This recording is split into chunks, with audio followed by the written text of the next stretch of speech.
提拔力当家上下一百搭，欢迎准点收看省内唯一一档方言生活福利栏目《提拔当家》。大家好，下次又跟大家见面了。还写句话，听响应动人心，更多精彩就在今夜的提拔当家。扎西的观众，今夜的节目有哪一些精彩观点？黄桃罐头卖断货，家中热手真难过。新冠病毒小常识，专家解读正气时，分手单位路头球，国家护士球是牛。哦，你又买了西柚，好，我拿了搬过去了。哎，好。嫂子又让你去拿快递啊？哎呀，买了什么呀？别担恼，买了一箱这个黄桃罐头，我这个不女人播那个好重的。哇，这个黄桃罐头可是稀缺物资，嫂子这都买到了，真厉害。我都不晓得这个东西啊，到底哪里价格？我有些讲的嘛，这个东西。这个东西现在可难买了。哎，嫂子买了多少啊？买了一箱咯。我另外有段时间节目啊，哎呀，黄桃罐头可不可以用1包卡买啊？这个晓得个新鸟些。哎，我们哪个黄桃罐头下来有些的好过啊？很多人说啊，这个阳了的人呢，吃了黄桃罐头舒服多了。哎呦，这可以长命了，好像是。哎，或者是你千万别相信，我们还是听了专家是弄吧。近日，网上黄桃罐头脱销卖断货了，还登上了各大平台热搜榜。不少人将黄桃罐头列入了居家康复囤货清单。黄桃罐头有多火？特搜走访广州多家超市、便利店，在门店都几乎找不到它的身影。随后，特搜来到市内一家大型商超，在货架上我们看到水果类的罐头只剩下2瓶橙子罐头了。没了，就上面那几个没了，都卖完了吗？对，没了。什么时候补货？这不好说，因为网上现在搞得到处都是没有货啊，那网上一想大家都在抢，就找不清楚，真的全部被弄光了。不管了，前几天网上一讲的话，基本上所有的地方都空了。平常那个地方放几个月、半年都没人要。在网上销售平台当中，黄桃罐头荣获水果罐头热卖榜首，各种品牌的黄桃罐头都在补货当中。为什么黄桃罐头会火出了圈呢？网传在很多人的童年回忆当中，黄桃罐头就像是宝藏一样的存在。小时候一发烧感冒，家长就会买，也有人说吃了黄桃罐头，感冒症状减轻了。看到有买，但是我没有。我们老家也是产那个黄桃的，但是我觉得可能是水果类的吧，也不會說去能夠預防到這個新冠這一塊。我覺得純粹係當口感咁樣食咯，就唔會話當佢係補充，例如維 C 啊咁樣，唔係太實際，我覺得。究竟黃桃罐頭是不是這麼神奇呢？醫生表示，黃桃確實是營養豐富，但想通過它來抵禦新冠並不現實。如果大量食用，還可能會加重咳嗽。其实黄桃罐头它不就是一个水果罐头嘛？如果不是放罐头里面的话，它水果里面就是膳食纤维啊、维生素 C 啊，还有一些其他的一些我们说的一些植物化学物啊之类的这些东西吧。不知道为什么会那么火。过量的话，就是我刚才说的，因为它罐头嘛，它糖分会高一点啊，刺激呼吸道啊，它会产生粘液啊。如果你感染了或者是那什么的话，那会容易刺激咳嗽啊，那个痰液会多一点哦。营养科主任提醒市民，如果想补充营养，多吃新鲜的水果，效果更佳。黄桃罐头呢，在封存了3个月之后呢，维 C 含量呢是1公斤只有53毫克，而这是比新鲜的黄桃维 C 含量高一点点，但是其实这个含量对于我们的那些其他的那些高维生素 C 的水果来说呢，其实是低很多的，比橙子要低。那如果比猕猴桃，那更低得多了，是吧？就是一个调节心情啊，或者是自己认为有用啊那种感觉。我们都提倡吃新鲜的水果，少吃那些什么果汁啊、加工过的那些东西嘛。两个超高好不好？加了黄桃罐头根本没有任何料啊，还没加重那个特色。可能大家吃就是个情怀跟心理作用吧。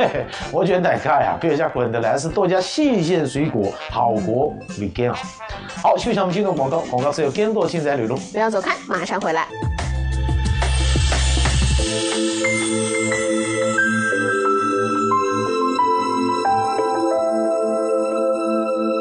金阳6种坚果666，6种坚果，营养6，液体坚果吸收6，每日一瓶，心情6，生活智取更吸收6种坚果，一瓶就够6啦！均有6种坚果。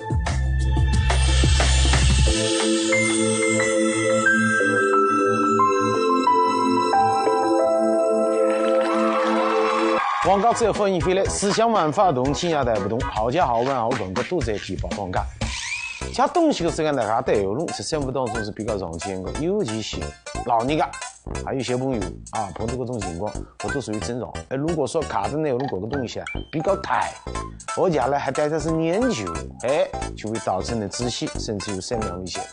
所以平时掌握这个解决的方法特别重要。今天我们就来好一个好方法，正确的方法，以备不时之需。每年我国都有超过5万名儿童因为意外伤害死亡。医生介绍说，在意外伤害中，骨折、气管异物和颅脑外损伤高居意外伤害前3位。我们每年在医院都能遇到这样的患儿，比如说因为窒息之后出现的呼吸心跳停止，发生这种死亡或者是不良预后的情况。那么家长对于这个孩子的抢救是非常重要和关键的。我们说黄金的抢救时间是4到6分钟，所以说家长需要掌握这种心肺复苏技术。我们也一直在呼吁，就是每个人都需要掌握这种心肺复苏技术，以给患儿这个抢救争取到更多的时间。医生介绍，幼儿如果吸入了果汁、奶粉、米糊等比较稀释的东西，要用心肺复苏和人工呼吸相结合的急救方式。对于儿童的心肺复苏，我们从专业的角度来说，它是分年龄段采取不同的这个方法的。那么对于小的婴儿，我们可以采用这个双拇指法、双拇指按压方法。然后对于这种特别小的婴儿，比如说新生儿，我们可以采用这个单指法。然后对于大孩子、儿童来说，我们可以采用这种单掌的按压方法。然后部位的话，一般就是胸骨下的2、3肋间或者3、4肋间。这个可能家长不是说特别有这个概念，但是你按压的时候一定看它是有按压的幅度的，胸廓是有起伏的，才能认为你这个按压是有效的。这个是我们这个心肺复苏方面我们需要注意的。然后人工呼吸呢，人工呼吸我们首先知道就是你首先得清理气道，就将你这口鼻里面的你能看到的东西给它清理出来，然后再进行一个人工呼吸。那么人工呼吸的话，一般情况下跟你这个心肺复苏它的比例是30:2。比如说你做30次的这个胸按压，然后做2次的人工呼吸，那么也分单人和双人，大概是这个比例。那么人工呼吸的话，我们首先得开放气道，就是说你这个孩子不能窝着，你窝着的时候你这气道实际上是不开放的。那我们把那气道就是头相对来说往后仰，使它这个气道开放之后，我们才能进行有效的这种人工呼吸。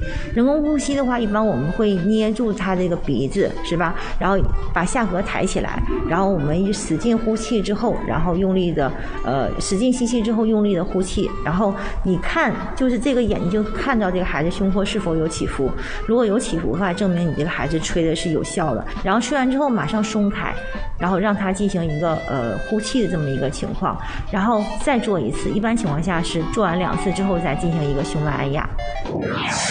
随着疫情放假呀，各种个人的进度我发现身边好多人都用了。于是乎有人又问了为什么大家都是个人了？这个症状差别很大的哪些人群是重症高发人群家庭用药要注意哪些问题？大家不要急，今天的节目对这些东西我们进行了一个整理，也来一一解答大家关心的问题。好，我们扎起来过来。居家期间需要卧床休息，保证充分能量和营养摄入，重点是要多喝水。当前新冠病毒主要感染上呼吸道，已经很少感染肺部形成肺炎，以无症状感染者和轻型病例为主，大部分人没有不适症状，部分人发热、咽痛、干咳、全身肌肉疼痛等。如果出现发热，体温大于38.5摄氏度，以及头痛、咽痛且明显影响休息和睡眠，可以服用解热镇痛药物。如果鼻塞流涕症状明显，建议使用扑尔敏等对症治疗，不需要太过于紧张。家庭如需备药，只需要备一些常规的感冒药即可。比如治疗风热感冒的中成药，缓解症状的各种非处方的感冒药、退烧药等等，那么是不需要大量备药的。特别注意啊，不要随便滥用药物，尤其不能随便使用抗生素。抗生素使用不当的话呢，特别容易会出现继发的一个菌群的一个失调。然后呢，也不能多种药物混在一起吃，如果一起吃的话，可能会有多种药物的一个叠加，那么副作用就会这个增加。那么药物的不良反应引起的一些后续的处理就比较麻烦。如果拿不定主意的话呢，我们可以通过互联网医院进行一些咨询。如居家期间症状明显好转或无明显症状，自测抗原阴性，并且连续2次新冠病毒核酸检测 CT 值大于等于35，2次检测间隔大于24小时，就可以结束居家，恢复正常生活和外出了。此外，专家介绍，根据这几年临床治疗新冠病毒感染者的经验，新冠肺炎重型、危重型多见于6大类高危人群。一是60岁老年人，特别是合并患有高血压、脑慢支、糖尿病等慢性疾病的老年人；二是患有心血管疾病，含高血压、慢性肺部疾病等基础疾病，且基础疾病控制不好的慢性病患者；三是体重指数大于等于30的肥胖人群。第4类的人群呢，指的就是孕妇、晚期的一个妊娠期或者处在一个围产期的这么一个女性。那么第5类就是一些特殊的这些免疫功能低下的患者，比如说艾滋病的病人啊，比如说有一些长期不得已要服用一些糖皮质激素，或者是一些免疫制剂的这些会导致我们免疫功能处在一个相对低下状态的这类人群。最后一类就是重度的吸烟者。国内最新研究显示，新冠灭活疫苗的接种可以有效保护新冠病毒奥密克戎变异株感染者，显著减少各年龄组，尤其是老年人发生重症的比例。所以，积极接种新冠疫苗才能减少重症疾病的发生。同样感染了新冠病毒，有的人没什么感觉，而有的人则是痛不欲生。感染后个体反应差异很大。今天上午，记者找到了长沙经开医院综合内科主任邓建华。邓主任表示，平时注意锻炼身体，保持较好的体质，即便被感染，也能轻松地度过感染期。而那些患有基础疾病的老年市民，一旦感染上新冠病毒，症状就可能会比普通人的更加严重一些。这个跟病人的年龄、他的个体的体质，还有他的基础疾病有很大关系。比如说有基础疾病，比如说总得换化疗的病人，包括糖尿病啊、高血压、心脏病这些，就是年纪比较大的，那他感染的症状可能就比较重。不少市民表示，同龄人同样是感染了新冠病毒，北京、上海、长沙、广州各地患者的病症却有明显的区别，这又是怎么回事呢？专家指出，这就有可能是病毒的毒株不同导致的。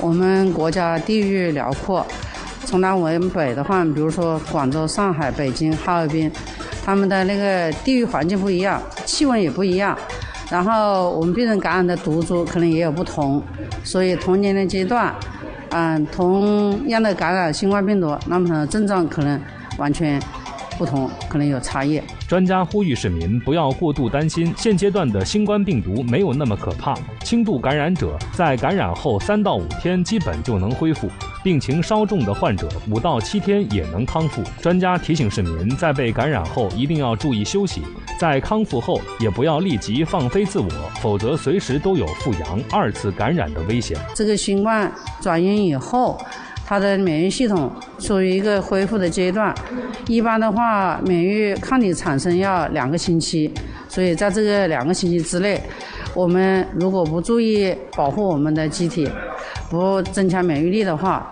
它有可能再次重阳，造成2次感染。针对大家想问的问题，专家已经进行了解答，大家一定要认真学习，希望各只冬天大家都能健康平安。好，接下来话到最近在视频里头还比较火个，就布洛芬舞蹈，就是根据这个布洛芬的这个包装盒上的不同的姿势，模仿出来个舞姿啊。因为这个舞姿比较简单，配乐也相当好听，所以好多人呢就在争相模仿。于是乎问题又来了啊，到底哪一只姿势那个布洛芬效果最好呢？突然听见我周喜茶，一色不变，一个观众的我，一个网友神还原各种布洛芬包装盒图案的小视频，给人们带来欢笑的同时，也带来了一个疑问：布洛芬包装盒上的示意图动作不同，代表的疗效会不会有什么不同呢？另外，目前市面上有布洛芬片、布洛芬胶囊以及布洛芬缓释胶囊等，到底它们的药效会有什么不同呢？它的含量啊，片剂呢它是比较小啊，这是0.1啊，市面上看到的是每片啊，然后这一个布洛芬缓释胶囊呢，它是0.4啊，再有呢，它的这一个释放机制是不一样的，然后普通片剂跟胶囊它是在胃肠啊进行一个释放的，它所以呢就会更容易吸收啊，起效快。然后缓释胶囊呢，它是要溶解了它外面那一层胶囊以后，再到小肠进行一个释放的，所以它的作用时间会更长一些啊，它是要在2个小时以后啊才进行起到一个退热的作用。邹建成介绍，布洛芬缓释胶囊与布洛芬片都有退热作用，只不过含量不同，起效时间和持续时间有差异。大部分市民会选择布洛芬片，因为退热起效更快，也可以根据不同人群更好搭配剂量。而布洛芬缓释胶囊还有镇痛的功效，虽然包装上小红人的姿势各有不同，但药效是一样的。很多厂家它的盒子上面也能够显现出来，它这些缓释胶囊，它很多各种的姿势啊，各种的姿势的标注，它就会更多的是在进行一个标注在这个肌肉关节这些位置，它这个代表着它是在镇痛方面啊。那普通片跟胶囊呢啊，普通胶囊它是更多是解热。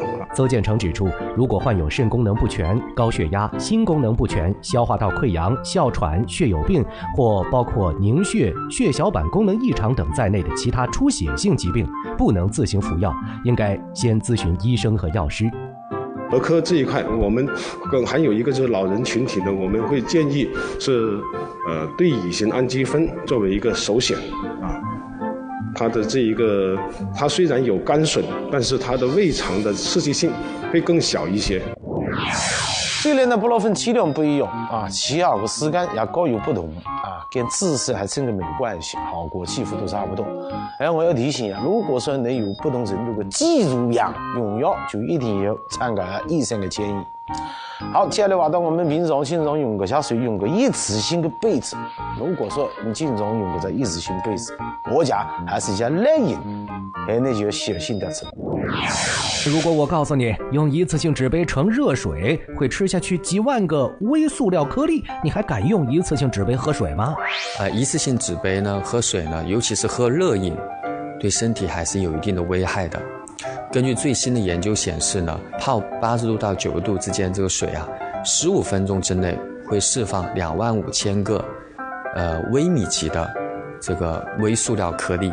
这些微塑料颗粒进入人体以后呢，会对人体内环境呢和循环系统产生影响。所以呢，用纸塑料杯喝热饮，尤其是温度特别高的热饮，对人体会有一定的损害。专家说，一次性纸杯暴露在热的液体当中15分钟，将会产生大约102亿个微米大小的颗粒。如果长期摄入，对健康的影响会很严重。而除了一次性纸杯，这些微塑料也正在进入你的身体。除了这个一次性纸杯以外呢，还有这个茶包也会产生。90度以上的热水泡茶包，有人做过研究，显示也会数万个微塑料颗粒进入到这个液体当中。第二个呢是这个奶瓶，塑料奶瓶也会在高温下呢也会产生一些微塑料颗粒。另外还有这个一次性的咖啡杯啊，尤其这种高温的热饮也会导致这样的情况。一般这个微塑料颗粒呢，它主要通过我们的消化道、呼吸道，还有一部分的空气都会吸入。面对塑料危害，专家提醒我们所以呢，在我们日常生活当中，大家要注意到，尽量少用这些潜在的这种危害性的塑料性制品，比如说一次性的吸管最近呢，我们已经全国开始要禁止用这个一次性的吸管。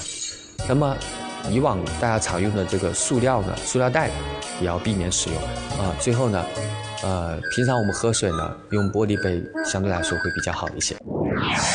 最近的研究当中在人类的血液当中发现了微塑料颗粒可见呢，这个塑料的污染呢是越来越严重所以我们要避免尽量少用塑料。拒绝白色污染，在保护环境的同时，也是保护我们自己的健康。好，接下来到了宝宝辅食的时间，今夜宝宝的辅食是有分有素口感，还得表，看下宝宝会不会喜欢。有很多的宝爸宝妈们呢，都会问我们呢，哎呀，这个土豆应该做的怎样，宝宝才能更加喜欢？其实土豆对于小朋友来说已经是非常喜爱的一项食物了，对不对？对的。那很多家长都一般会做土豆饼，网上也是非常火的，我也跟着学了一阵子呢。但是我发现有一个不太好的地方，就是土豆饼呢可能需要放更多的油，不然就不香。对对对。但是宝宝其实是不适合吃那么多油类的。对。那今天我们就来咨询一下万姐，看这个土豆还有什么其他的做法可以做得更加美味吗？可以啊，我们加一点简单的食材，比如我们的肉，还有一些蔬菜。哦，把土豆跟肉融合在一块儿，那这个我要赶紧学习一下，因为我的宝宝就不太爱吃肉。今天的宝宝辅食，我们需要准备的食材有土豆、胡萝卜、肉末。首先把胡萝卜切丁，放入锅中煮熟备用。给土豆块加少许的盐，接着倒入胡萝卜丁和土豆块一起压成泥状。再接下来把土豆泥捏成圆球摆盘，锅中放少许的油，把肉末下锅翻炒出香味儿。倒入少许的胡萝卜丁和小葱，继续翻炒，加少许水淀粉勾芡。接着把做好的肉末酱汁盖在土豆球上，这道美味的宝宝辅食就完成了。婷婷，开饭时间到喽！哇，漂不漂亮？想不想吃？手手就已经上来了。来，我们放在这里吃好不好？切土豆，一起来切土豆，土豆土豆土豆块，土豆土豆土豆片，土豆土豆土豆丝，土豆土豆土豆泥。我们今天吃的是土豆泥。吃着还是吃出了味道，是不是？小朋友平常最喜欢吃土豆了。哎呦，筷子都被你吃下去了呢。好，一般顶顶吃完之后呢，终于可以轮到我吃了。这盘菜端上来的时候，我就对它非常看好，因为整个卖相是很漂亮的。这里面也是荤素搭配啊，营养啊各方面都已经想得非常的好了。看有这个肉末，因为像平常让宝宝吃肉是一件非常困难的事情，因为宝宝总会觉得肉可能很难咬。但是这道菜呢，这个肉末已经炖得非常非常的细软了，它几乎可以跟这个土豆泥一样，都是属于入口即化的。然后包括这个土豆泥里面呢还有惊喜，还有胡萝卜丁，而且这个胡萝卜丁呢也是烧的已经非常软烂了。对于宝宝咀嚼啊消化来说都是非常不错的。至于整个味道呢，都是以食物本身的味道为主，它没有过多的这个调味料的味道，就是淡淡的清香味，然后再加上这个肉香味在里面。你要上手了吗？是不是还想吃？那我再给你吃一块吧。张嘴，我们一起点个赞好不好？土豆富含蛋白质、维生素等营养元素，我家呢加了牛以后呢就更香了，口感细腻，利于消化，适合宝宝。宝妈们学会了都可以动手搞个。好，接下来接着休息美味家常菜马上登上场，先让我们弄个西沙，快手开胃的等那个菜，一口一炸，越吃越香。我们扎西开始。观众朋友，大家好，今天依然是在我们的江西都市透明直播间，在我身边是我们的老朋友刘大厨。大家好。先来做这道菜叫什么名字？辣炒鸡胗。辣炒鸡胗，为什么今天一定要是鸡胗，不能是鸭胗？因为鸡胗呢，它比较小，就是鸡肾呢，它比较小，它炒起来很嫩。对，因为鸭胗的话呢，它就要把那个老的皮给去掉，炒出来还没这么嫩。可能你们没有这个就是特意去对比过，但是对比过会发现鸡胗是很嫩。对。好，先来看看这道菜需要哪一些原材料呢？辣炒鸡胗需要的原材料有新鲜鸡胗、小米椒、生姜粒、大蒜籽、韭菜根。我现在手上拿的这个呢，大家可能刚一看觉得它是葱段，它其实不是，这个是韭菜根。对，韭菜兜子。这为什么还会专门要求要把韭菜兜子留下来？第一，它能够在锅里炒一下，它很香；第二，它也不会变色之类的。就是不要，因为那个韭菜不经炒，对不对？那鸡胗呢，只要切成片就可以了。对，你看鸡胗它的这个一些筋呢都在里面，就直接切就可以，不用把筋给去掉，它炒出来非常脆。这道菜应该是个快炒菜。对对对。那我们现在就开始吧。起油锅爆香生姜、大蒜子和小米椒，香味一出，下入啤酒，下入蒸鱼豉油、陈醋，翻炒均匀。再下入老抽、生抽、鸡精、胡椒粉、糖、盐，下锅炒匀。别忘了加入一些米酒，增添酒香味儿。炒匀之后，这鸡胗就可以下锅同炒了。翻炒均匀之后，下入韭菜根，翻炒个10来下，香味一旦融合，就可以装盘出锅。开胃下饭的辣炒鸡胗就可以上桌了。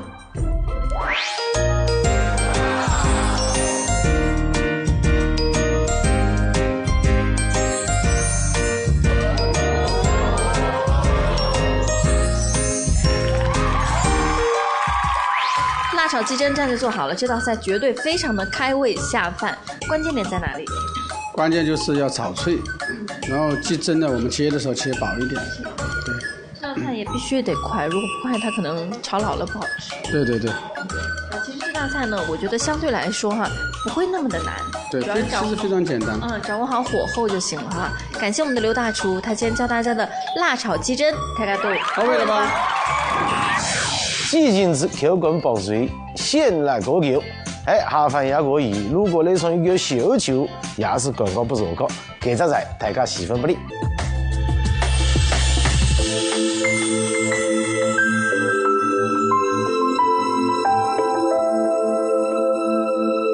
江西电视台都市频道温馨提示：头晕、头痛、胸闷、心慌，要警惕粘稠的血液正在堵塞您的血管，请及时清血。血液清，血管通，心脑才好。血液粘稠，就怕堵了心和脑，经常头晕、头痛、血热、乏力，你需要清血。清血8味片，粘稠的血液缓慢流进心脏，流过大脑，容易引发头晕、头痛、血热、乏力，就怕堵了心和脑。清血8味片，300年清血古方，专药清烘血，助您血液不粘稠，烘血清，心脑好。专药清烘血，梦奇清血8味片。人生如戏，戏如人生，再好的本事也要靠个好身体。腰疼、腿疼、腰膝酸痛，红啊！舒筋健腰丸，专药专治腰椎间盘突出引发的腰疼、腿疼、腰膝酸痛。舒筋健腰丸配方专，传承陈李济400年制药精髓，药材好。黑老虎牛大力13味药材，舒筋健腰丸，强筋骨，驱疼痛。专药专治腰椎间盘突出引发的腰疼、腿疼、腰膝酸痛。舒筋健腰丸，对上。广州白云山陈李济国粹中药，匠心传承400多年了。南昌博士中医医院中西结合，专注男性健康。电话079186101911。